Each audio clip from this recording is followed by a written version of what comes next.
Hello Seawolves and welcome back to the show. I hope you have your cup, your mug ready, maybe even an authentic Seawolves mug if at all possible. That of course does make whatever you put in there at least twice as delicious.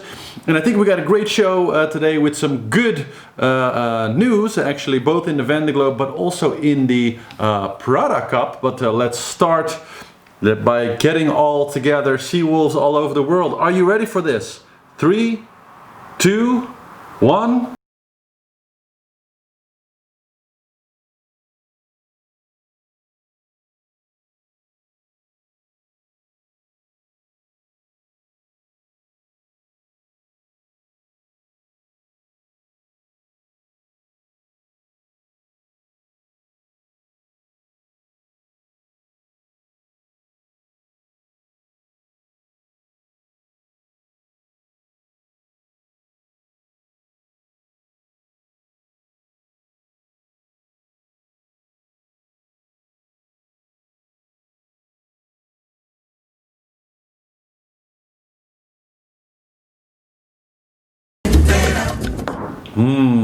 Nice moments. I'm really waiting for the summer to come back. I'm sure that many of you are also just begging for the summer to come back, right?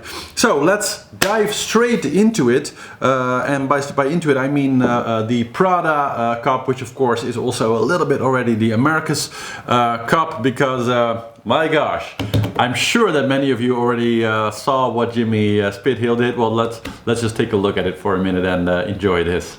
So just look at them go here. So this is kind of right before the start, where both the ships are trying to, of course, control each other. And yeah, we see some very close sailing. I mean, look at this. And they're going at, 30, 40 knot speeds right here. So it's not only just really cool, it's actually like, look at them just holding on for dear life here while the boat accelerates here through the waves. Quite bumpy it looks like. That is some crazy racing, this close. Now obviously so then they they're getting ready for the start now, going up one more time to save a little time, and then the line opens and there they go. Look at that speed, just amazing looking, right? Look at the water just flying off there. But so we saw in this race much more than controlling each other. Absolutely amazing.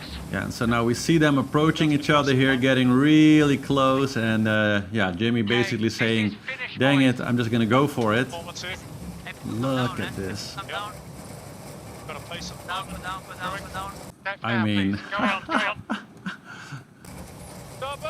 so nerves of steel, nerves of steel, nerves of steel. Yes. Just crazy, right? Amazing, right? I mean, Jimmy Spithill. Wow, I never met the man, but I think that if I ever met Jimmy, I'd probably have a good time with him. Such a gutsy move, but really enjoyable to watch. And I have to admit, this was really a great fun race to watch.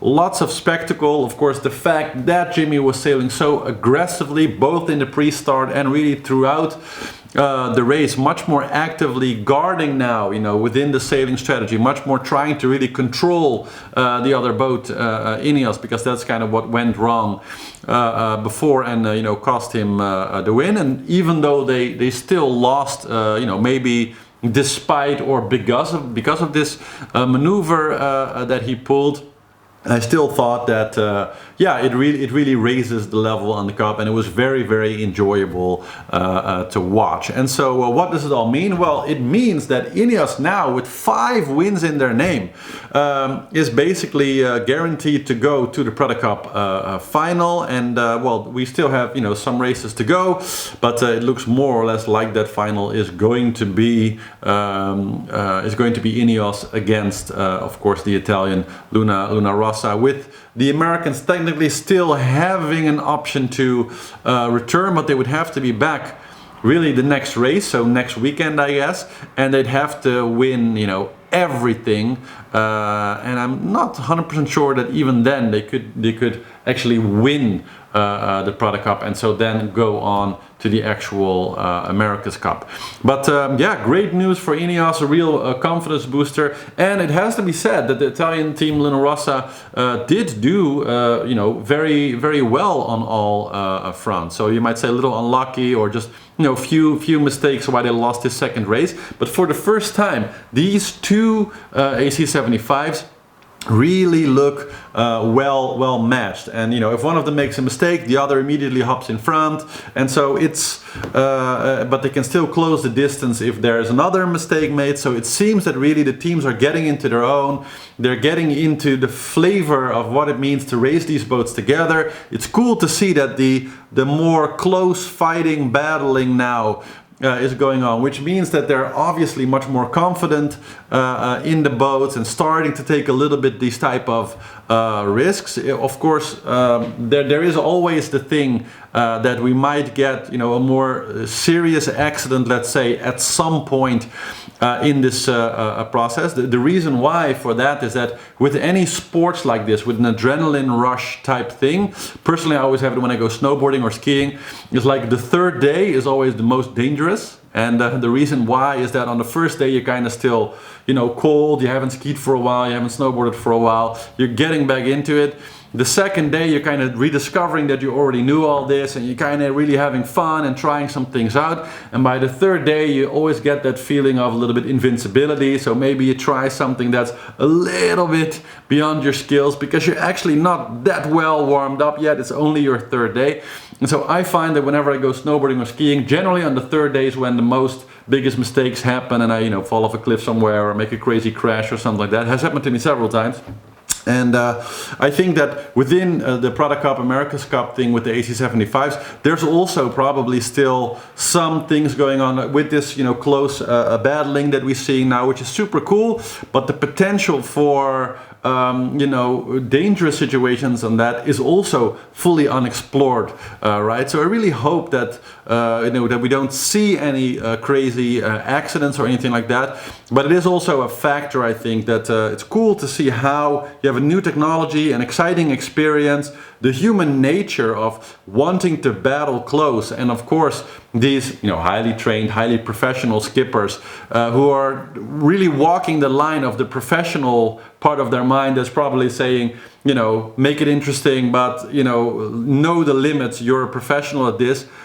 On the other hand, you know, who is a professional? And this particular move by Jimmy, for example, is right on the edge, right? And things like that can also, especially in the AC75s with this type of speeds, go horribly wrong, of course. And so I'm very, like, this race for the first time really sort of caught me, and I was like, oh, now I'm genuine. Like before, I was really watching it for the technology and kind of waiting for the racing to get more interesting. This was the first race when I was really feeling it, you know, like it's similar that when I'm watching the Vendee Globe, I'm kind of thinking like, what would I do? And, you know, would be so cool to do, you know, something like that, and you can really put yourself in the situation, and it's an enjoyable thing.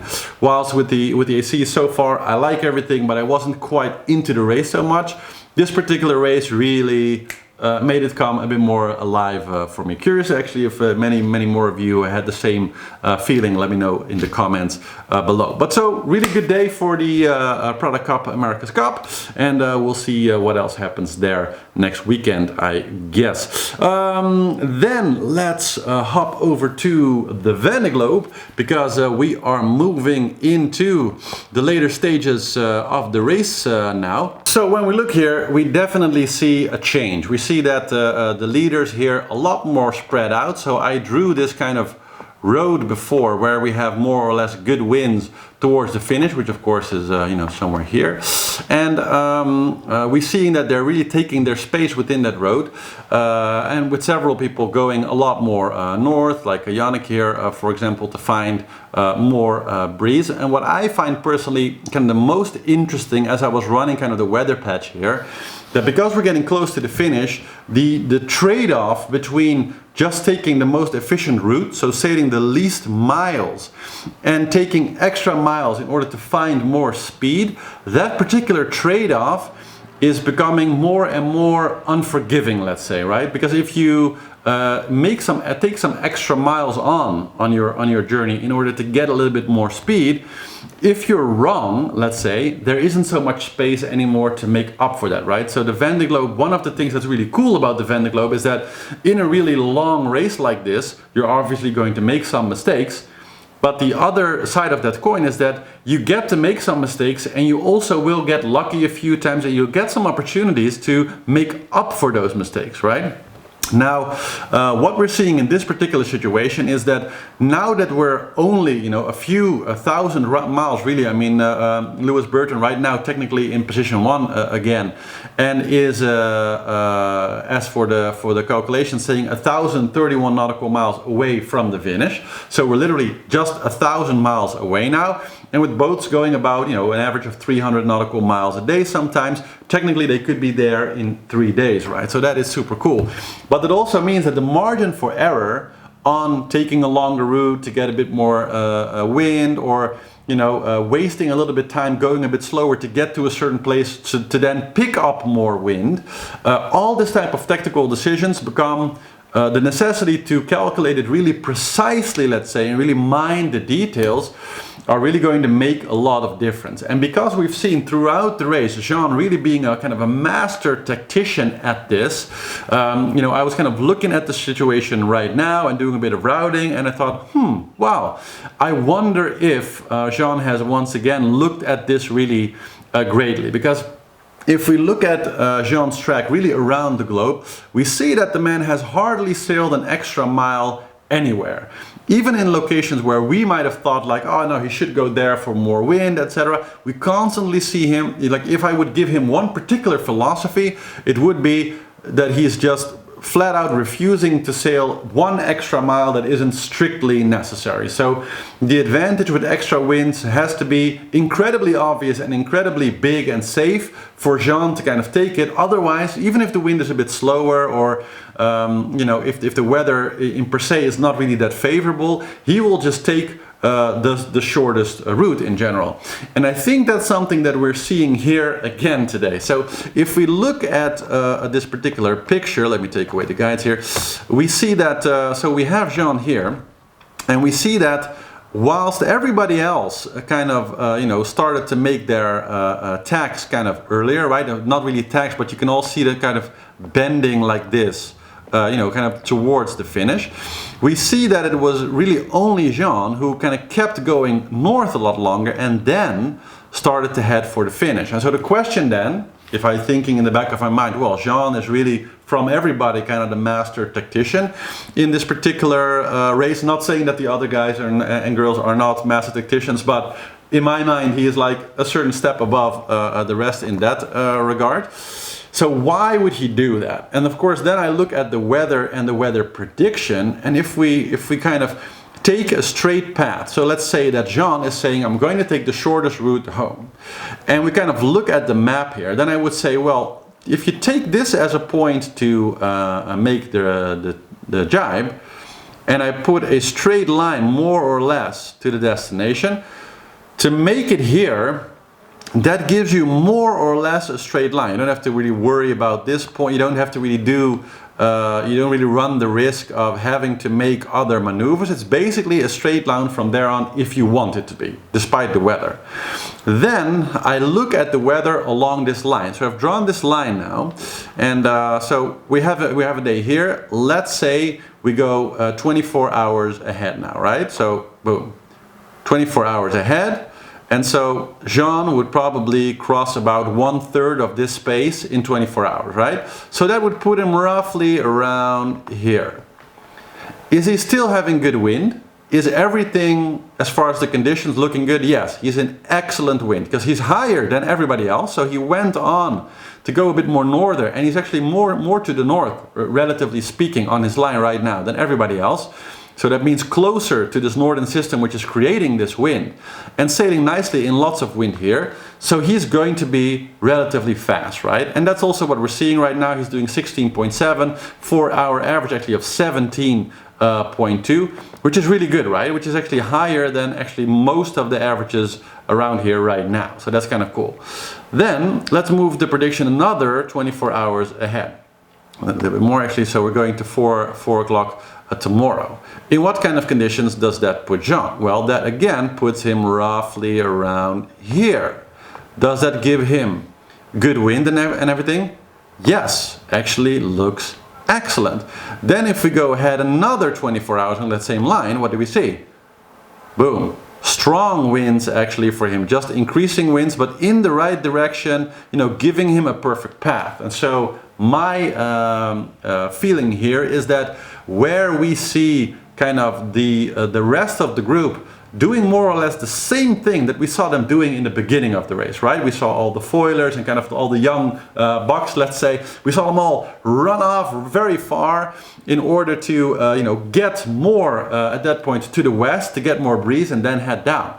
What did we see Jean do? We saw Jean not waste a meter. He went straight, very close past the coast of Spain, right past Finisterre, and came out number 1 in that location. And all our minds were blown and we were like, wow, amazing. He just took the shortest route and actually totally nailed it and like put all the other hyper-modern boats and everything, including Charel and Hugo Boss and all these people at this point, he put them all to shame and put himself first in the fleet for a while. And of course the foilers caught up, but they had made a big error in the sense that they all went for some extra miles to get some more wind, but it didn't pay out in this exact same location. I think that we're kind of seeing the same thing now. So all of these sailors, of course, they're sailing around here a lot, so they know these areas very well, but they're also very active sailors, right? They want to get every puff, every breeze. And so if we look at the tracks, we see now that they're all going more north to get more breeze. That means at least another tack, right, which slows you down a little bit. And I feel that the mindset there is still, let's get every puff. We're in racing mode, very similar to how they started. Thinking, hey, our boats have a lot more speed, a lot more maneuverability, let's use it and catch every puff. And especially towards the finish, you wouldn't think badly of anybody taking that strategy, right? But is that going to be the right strategy? Or is Jean Leroy Lecam onto something again? And are we going to see what I think we're not going to see a single other maneuver from Jean, and he's just going to do whatever he needs to do to fully take this wind. And as far as I can see in the prediction, he's going to have 22 knots or so the whole ride, with the last day getting a bit more intense, as you can see here in the prediction, what you're seeing right now. And so the question is that going to get him close enough, maybe with his time allotment, to still end up in the top 3 or maybe even number 1? I don't know, it's hard to say, but 2 days ago he was kind of 900 nautical miles behind. Now he's 589 nautical miles again. So he won a little bit there, some miles. And right now he's gaining miles on them fast because they are going north, not in the direction of the finish, while Jean is going 60 nautical miles right in the direction of the finish. So depending on how much further north they're going to go before the rest of them jibe again, we'll see what the final score will be. And accepted that most of the other boats have some more speed than Jean in these kind of perfect foiling conditions that they're having right now. They know these waters relatively well, so you have to expect them all to really be pushing the boats to the absolute maximum here. But still, it's just one little tactical brilliant thing that I noticed that I thought be kind of cool to share with you and see what you guys think about it. And I do think that it's a very beautiful thing to see that within this whole chaos we once again see him really not following anybody else, completely making his own thing. And it's cool to see that he came up from the Azores, or through the doldrums, let's say, went north, really as much north as he needed to be. And when he, I think, felt like, okay, now I can make the jibe, and then I won't have to make a single other tack or jibe again unless maybe the weather gets in my way. And that to me really feels like, how Jean would do this. And so it's really cool to see that getting enacted again, and we'll see what the result is. Now, and for the rest of the group, so we see a pretty clear picture there. They are now going a bit more north to find more wind, and then they will tack over. My main question is, will there be several more jibes or tacks for them as they try to optimize every puff, and how will that relationship between going the extra mile to get a bit more speed work out, and will we see them actually gain, which they should be able to do with their very fast foiling boats now, on people like Jean, or are we going to see the same thing as at the start, that they're actually falling back because they're just making more miles now in a space where that necessarily doesn't really translate to the best strategy, and the best strategy maybe is to just take the shortest line to the finish now, and instead try to adjust the boat, depending on what kind of wind the boat gets, just optimize it. So if you have to go with very big sails to push the speed out in light winds, go for it, but no more extra miles from now on, let's say. So it's kind of cool, I think, to see the ultimate showdown between maybe those two philosophies. Then a little bit behind, we see the ongoing battle between Maxime Sorel and Armel Trippon, still very close to each other, so very enjoyable to see. Right now they are about 100 miles or so away from each other, so Armel definitely getting another 60 or so nautical miles closer. And yeah, I mean, I think we all agree that he's within striking distance now to go for that place in the top 10, going 11 nautical miles right now. Maxime a little bit slower, but he's of course in this bad weather system right now, and that's going to continue. So if we run to the prediction, we see that it is going to be staying more or less the same weather for them as they move through. So we'll have to see how Armel makes it through the slow patch. But so far 2 knots faster than Maxime, so that's got to put him closer and closer every hour. Then if we move down a little bit, we see of course Clarice Kramer still doing very nicely, good speed, 11.9 right now, and she's fully beating, so same as yesterday, just been making her way through the trades really well. Roman Atanasio finally coming out of the doldrums now. He's on the right side but still going 5.3, so he's in full beating conditions as he gets out of the doldrums, so he might be not quite out, or maybe the weather's a little bit different than what the prediction is showing, but yeah, 5.3 knots, so going very slow. And then Jeremy moving towards the doldrums, going as west, of course, as he possibly can to avoid the bad low winds. They're going 15.9 average right now. And yeah, let's see how the doldrums are going to be developing in front of Jeremy.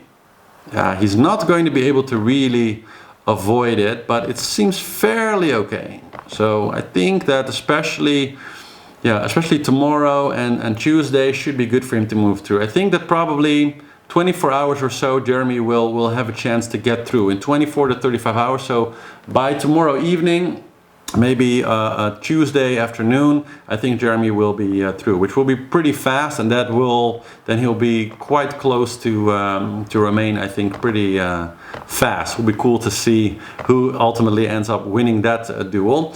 And then we have the group with Pip, of course, in there. Interesting to see that Kojiro fell back again. So yesterday, of course, he was actually ahead almost of all of them. He was ahead of Pip also, and I think that right underneath Pip there's also Stefan Ladere-Jean. But I guess he fell back a little bit again. No idea why. Unless maybe there's something wrong with the data here, but I think it should be okay. Let me switch. He's fallen a bit behind then. That's interesting. Well, okay, well, I have to figure out what happened there. I have no idea if maybe something went wrong on board. I would have thought that he would be actually quite close to Alan and Arna Bozeris right now, but apparently Pip and her compatriots have found some more speed again, or maybe for some reason Kojiro has again started to be a little bit slow lately. I guess I'll find out. I'll let you guys know tomorrow what I find. But good news, I guess, for the rest, that they're being nice and fast right now. And Dida Costa, kind of same thing, coming out of some lower winds now, but faster again. And personally, I think it's very interesting to see Dida getting so close to Pip again, as they were, battling it out for a long time in the beginning. Then, of course, we have Manuel Cosin, we have Miranda Marin and Clement Gerard, all doing good, but yeah, in a patchy area with very low wind. And if we look at the prediction, how that's going to continue, we see that that's more or less going to keep hovering there. So they might actually be, you know, quite still for a while. Might cost them actually like 24 hours or so to get through there. And if we look a little bit more down, we see Arie Heusela and Alexis Barrier right there, right at the cusp of the Cape. And they will have some strong weather for a little bit, but then as they pass the Cape, you can see that it gets a bit more lighter as they go around. So looks like a pretty, you know, little bit intense as they pass, but as soon as they really get, you know, past the corner there, they're going to go in some calmer weather and have, you know, pretty lighter winds, like 15 to 20 knots or so for the next 24, maybe 48 hours as they head more toward the Falkland Islands. So pretty good passing for them there, and let's all hope they do it safely.